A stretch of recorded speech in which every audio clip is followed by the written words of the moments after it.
Okay, welcome. So today I'm going to be talking about healing from boarding school trauma.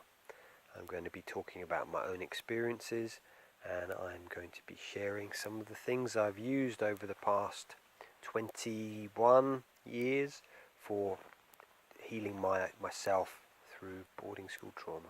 So enjoy. Okay, so today I thought I would share my journey, the healing journey.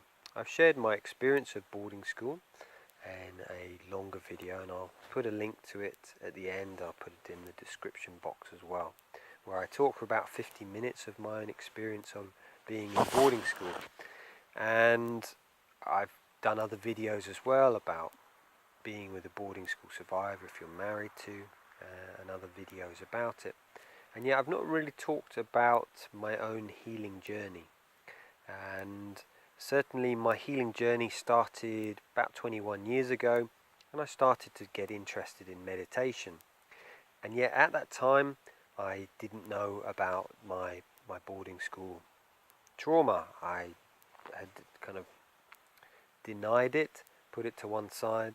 It was only really in 2002 that's when I started to actually realize I had an issue and I needed to do some healing work. So in today's video I'm going to be talking about my own experience, and I'm going to be sharing what I've used, the things that worked for me, and the things that didn't work for me. And I am also going to be talking about some of my journey with that, some of my story. And I'll also be talking who this video is really for. So, first of all, really, who is this video for? So, for example, if you've been to boarding school and you feel that you have been doing a lot of work, you feel you're not really getting very far, then this is there just to give you some ideas of some different things to try out. It's also, this video is for people who are married to boarding school survivors and you feel that they're shut down, that, communication, certainly emotional intelligence, is lacking, and you're wondering, well, what can we do? So these are some of the practices and the tools that I have used that have really helped me. And if, for example, this is also for people who've been to boarding school and you've not done any work, and yet your partners, or maybe it's a few partners in a row, have gone, you know what, you're really cold emotionally, and you're thinking, maybe the first time you thought, well, it was them. Second, third time you're thinking, maybe I have something to heal here. So this video is for you, just to share my own journey and what I've used. So that's who it's for. The next thing I wanted to talk about is it possible to heal this boarding school trauma? Is it possible to go through some quite horrific things, as I'll share about in my own story, and then let these go, let the trauma from them go and the charge? And what I'm here to say is, yes, you can. You can do the healing work, and I am living proof of this. I went from being very shut down, and a bit of my own story is I went to boarding school from the age of 11 through till 18. I didn't start really early, and yet on my boarding school journey, I struggled really. And while I was there, one of my best friends, he killed himself. I was suicidal, and I tried to take my own life. And there was also kind of it was bordering on sexual abuse. Certainly one of the teachers who was involved in this has now been arrested. And it's like, so there was quite a bit of energy and charge there. And when I left boarding school, I was very dysfunctional. I struggled to cry, I struggled to connect to people, and I was seen as either arrogant, and I carried a lot of anger with me, so people just kept away. And so since my mid-20s, since I started on this journey of healing, then I've really shifted. I've gone to being able to cry. I've been in a relationship now for 10 years where I can really feel love. I have a real great connection with children, doing voluntary work, and I can really feel joy again. I was very depressed and very down in a dark space, and through doing the processes I'm going to be talking about today, I've managed to shift myself. And that being said, I still have a lot of more work to do. I'm still a work in progress, and I keep uncovering new things and new aspects of myself where I'm stuck. And maybe you've tried a few different things and you're like, okay, I need to try something else. And that happens for me as well. I come across new techniques and go, well, actually, yeah, I'm still a bit stuck in that area. So yeah, post boarding school, yeah, I went through a stage of real depression. I worked in the city in London, worked in sales, worked in kind of the financial sector, and yeah, I was just miserable. It was like doing everything to please other people, basically because I had such a lot of self-hatred. And I realised I still have some self-hatred. I've still got some work to do there. But from where I was, in my 20s, I used to self-harm. So I used to actually physically beat myself. And I've broken ribs, broken knuckles, and I've been to A&E, I think during that time, about 4 times for knife wounds and self-inflicted. So it's like I was a mess. And fortunately, as I will share, I had a lot of help. So yes. So what have I used? So the things I started off with in my 20s, the practices, the therapies were, I started off with counselling. And this was 2000, 2001, so I started in 1997 to do meditation. Started to be interested in self-development, and I was like, oh, this is lovely. And yet, at that point, I didn't realise I had an issue with boarding school. I just thought, oh, I didn't like it, but had no emotional connection to it. It was like just suppressed. And in about 2001, my father had passed away in 2000, and I started to have a breakdown in 2000. I'd left London, sleeping on people's sofas. My father, who had been an alcoholic, he died of cancer, and my life started to unravel. So I went to see counsellors, and yet I found personally that counsellors, talking therapies, which worked on the conscious level, did not work for me. And this is just my experience. All of these are my experience, but I did not find that talking therapy worked because I was just dealing with the conscious level. For me, boarding school trauma, it lives in the unconscious. It's like a programming that we've received day after day after day after day. It's not been one sexual abuse or one physical abuse. It's been a continual pattern over years and years and years, and therefore it's stored in our habits and behaviors, in our beliefs, deep core belief systems, which are down in the unconscious. And I found doing the talking therapy, it did not work for me. I would just talk, and I remember one time I was talking to a therapist, and she started to cry because of my story. I was sharing about my experience of my friend dying, and in boarding school, and she cried, and I thought, my thought at the time was, well, I've got you, I've got you wrapped around my little finger. And I didn't cry, and I had very little access to my tears at that moment in time. It was like I had a dam, I used to think of it, a dam, this huge dam, but I couldn't get access to these emotions. I'd learned all of these ways. I saw that I had like this exoskeleton around me, and the work that I did further on with the process I'm going to share, that started to break down this exoskeleton, and I started to connect to my heart and my tears again.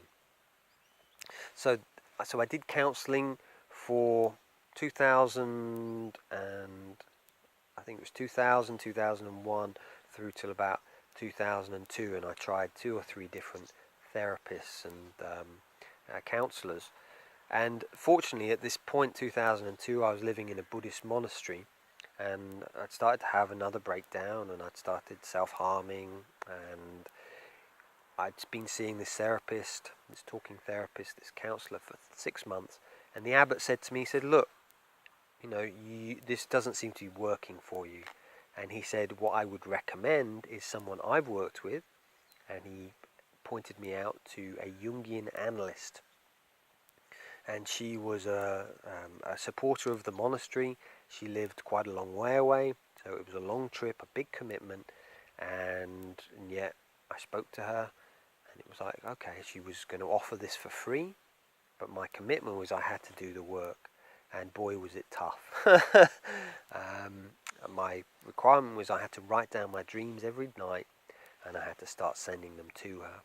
And yet this is where I felt the shift started to change. As soon as I went from the conscious into the unconscious and I started to work on my dreams, I started to see what I was actually like. Rather than someone telling me you're stuck here, you're stuck there, I was actually starting to write my dreams down.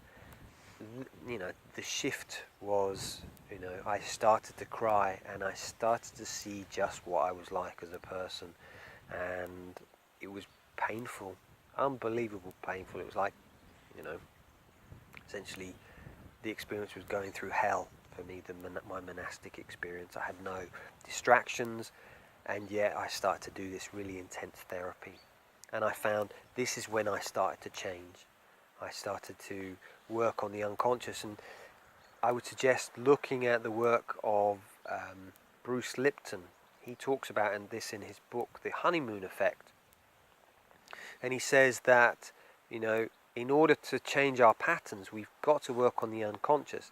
And he talks about a few therapies that I'll talk about, called energy psychology, matrix reimprinting, Psych K, EFT. He says this is starting to work on the unconscious level. He says otherwise it's a bit like a picture that, if you look at the screen here, that you have however millions of pixels, and when we work on the conscious mind, we're just working on a small amount, maybe 20 or 30 pixels in the center. That's all we work on, whereas the unconscious, it's all 3-4 million bits of information, so we're working on a deep level. And Bruce Lipton says you've got to work on that level if you want to change. He does say, doing mindfulness practice, but that's a much longer process. That can take a longer time. And I have found that. That's another of the processes I'll be talking about. So really for me, I found that the talking therapies, which were just talking on the conscious level, they didn't work for me. As soon as I started to work on a deeper level, on the unconscious, then this is when I started the shift. And yet it took time. Jungian analysis is renowned for taking years. And I did, I think about 4 years of Jungian analysis. I did 2 years in the monastery, and then after I left the monastery in 2005, I did another 2 years with another Jungian analyst, and he specified in boarding school trauma, so I worked with him for 2 years. So that's kind of my recommendation, is doing something which deals with the unconscious. So what else did I try? So another thing I found in the monastery, which I did, and this was through the support of my Jungian analyst, she said to start to paint. And I had been painting, but it was just black and white, calligraphy, Chinese brush painting. And she said, no, start to use colour. And as soon as I started to use colour, and having someone, and I take my paintings to her each week, she's like, wow, this is amazing. And having that support, it was like lovely. So I really got into my painting, and I found I did abstract because I found that at school I'd learned that I was not good, and any time I tried to draw something and didn't look like what I wanted, then I'd get angry. So I found, okay, I'll just do abstract. And I used to paint with my hands, and it was really therapeutic, and I still do that now. I've literally painted hundreds of paintings, and my attic is full of these abstract paintings, and it's like a cathartic struggling, this is coming up, and I'll get cardboard out, get some paint out. I think you can find one of my videos on YouTube of me painting many years ago, probably 12 years ago, when I lived down in Brighton. So yeah, that's another thing I found really useful is art therapy, colour. It's like engaging the other side of our brain. We try to, we've got left and right hemispheres of the brain. So we've got the more the feminine side, the creative side on the. Sorry, I'm thinking it's the right hemisphere of the brain, your left hand, and then you've got the more analytical side on the left side of the brain, your right hand. So I found by being creative, I've been very heady, kind of city, and by being creative, I started to write, I started to paint, and this kind of really helped to balance me out, really. Okay, so that is the next thing. So another process I've used was obviously Buddhism. I'm just going to move so I get in the light again. So another thing is Buddhism. I found that to be really powerful for working with healing from boarding school trauma. That compassion, that loving kindness, just that mindfulness, the meditation, and it's a practice I still have today. Every day, morning and evening, I'll meditate, and I'll do practices like loving kindness, compassion. So that's really helped. For me, it's just an ongoing thing. And I would say the thing which really started to shift was working on the unconscious, but this for me is really worked as well. So I've spoken about dream work, and what else? So on leaving the monastery, I did some Jungian analysis again, and then I went and studied shamanism, which is Native American spirituality, and I did 5 years of that, and I found that was again very powerful. And we did ceremonies like purification lodges, sweat lodges. We did a lot of teachings, and again that was like working on my stuff. So every month we would meet for a weekend, and we would do a sweat lodge, we'd do teachings, and I'd be processing stuff, and I found that to work as well. It's a bit like Buddhism, kind of that, it was like that self-reflection going within myself. So next thing, and this is something I learned in 2001, which is EFT, Emotional Freedom Technique. And this is something I've really found useful for if I've got something which I feel stuck in. So say for example there's a traumatic memory, then I will tap, and you can find videos online on YouTube of me tapping or anyone tapping, and you tap through these points, and while remembering or some traumatic episode from boarding school. So I've done this with, say for example, a lot of the episodes around when my friend committed suicide, and now when I reflect and I feel into that, I remember that memory, there's no emotional charge there, whereas before I couldn't look at it, it would make me really upset, and it was kind of not necessarily ruining my life, but certainly I was really frightened of connecting to people from this fear of that, well, they're going to hurt me, and there was a lot of trauma there. So by tapping through the points, I found that really helped. And there's a lot of research out. If you go on to EFTuniverse.com, you look at the research papers there. A lot of the PTSD, war veterans coming back, they're using EFT, and it's proving to be very successful in healing their trauma. And I see boarding school is similar PTSD, although sometimes PTSD is just 1 or 2 episodes, and I feel boarding school is many. But I found EFTs worked very well, and so I first trained in it in 2001, and then I've done a few courses since then. I did another one last year, an EFT training, and I found again it's like, oh yeah, going deeper. And yet when I did this training last year, I found another process called matrix reimprinting, and I became a practitioner last year. And while I was on this course, I met a Jungian analyst, and it was like, it was kind of, my heart opened. It was like, beautiful. I love Jungian analysts, and I said, thank you so much for the amazing work you do, because to be a Jungian analyst, you need to train for 7 years, and certainly in the UK, it was £70,000, so you had to really commit to doing it. And I said, do you still practice? And he said, no, actually, I've given it up, because I found that matrix reimprinting actually works so much quicker. He said the thing with with Jungian analysis, he says it takes years, and what I found with matrix reimprinting is it can shift things in just a few sessions.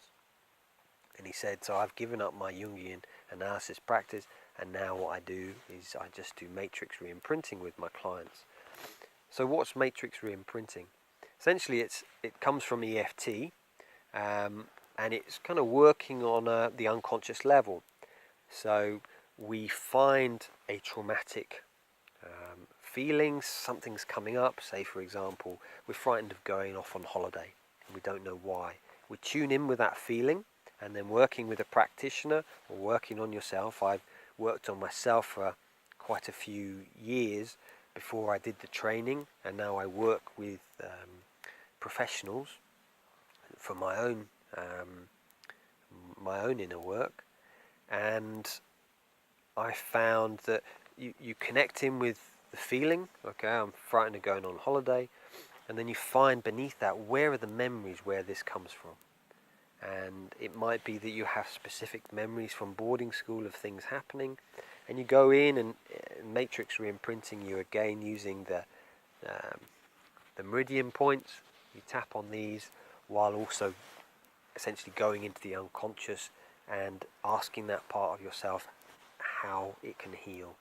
And it's led by the client rather than by the therapist, which I think is really beautiful. You find a real resolution, and I found this really has worked for the clients that I've worked with, and I've found it's really worked for me. So that's, I've lost my list. So that's another thing that I found really worked. Anything works with the unconscious. I've not done Psych K, and this is something that Bruce Lipton also recommends.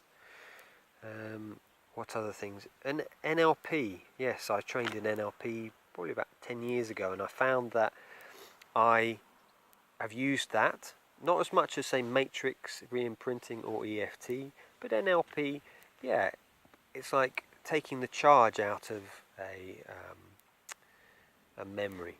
So there's different techniques you can do for changing how you feel, and I have gone through probably hundreds. In EFT there is a thing called the Peace Protocol, where you go through and you write down all your traumatic experiences, and then you tap through all of them. And now I've written down my list of, and I literally have lots, and I have probably done 50 to 100, but I've still got a lot more. But you go through your list and you work out which are 10 out of 10s, which are really traumatic, and which are 1s and 2s, which are only a little bit. And then you tap on and you release. You go through, using EFT, even though this memory, while I was at boarding school, someone beat me up. I deeply and completely accept myself, even though, and you do the protocol, even though I was beaten up, I was beaten up, and you take the charge and out of the situation. And I've been through using EFT and NLP to take the charge out of the main memories that I could remember from boarding school. So this has been quite a long video today. I think that's really it. So refreshing. Is it possible to heal? It's like, yes, I'm living proof that you can go from being very shut down, not being able to love people, not being able to show emotions, not being able to cry, to now, being able to laugh, feel joy, feel my heart, feel tears, be able to empathize. And I now look back at boarding school very differently. I feel that it's a real gift. It can be a real gift if we move through the trauma and see that it's a heart-opening experience. And that's kind of where I am at now. With it, like I say, I still got a lot of work to do. But I feel if you're going to do work on yourself, you've got to really work on the unconscious. You can work on the conscious level, but you'll literally be doing 10, 20 years, and that might be perfect for you. Again, this is just my personal experience. Once you start to work on the unconscious, this is when I had the biggest shifts. It might be different for you. What I recommend is try different things out. If this works for you, great. If that doesn't, So please do feel free to leave questions below, anything, reflections about what you feel's worked for you. Also, if you've got questions about some of these therapies, and you can find more information on my website, pierscross.com, and I'll put a link in the bottom to some of my coaching. And thank you very much for watching this, and please know that wherever you are, if it's your partner, yourself, you can heal. It takes work, it takes commitment, but it's possible, and it's doesn't take as long as you might think, and it is possible. And just remember, you're an amazing being, and what you've gone through is your potential to become open-hearted, to move into joy, and when you get there, it'll be like, wow. And so any support I can be, just please leave a comment below. So many blessings.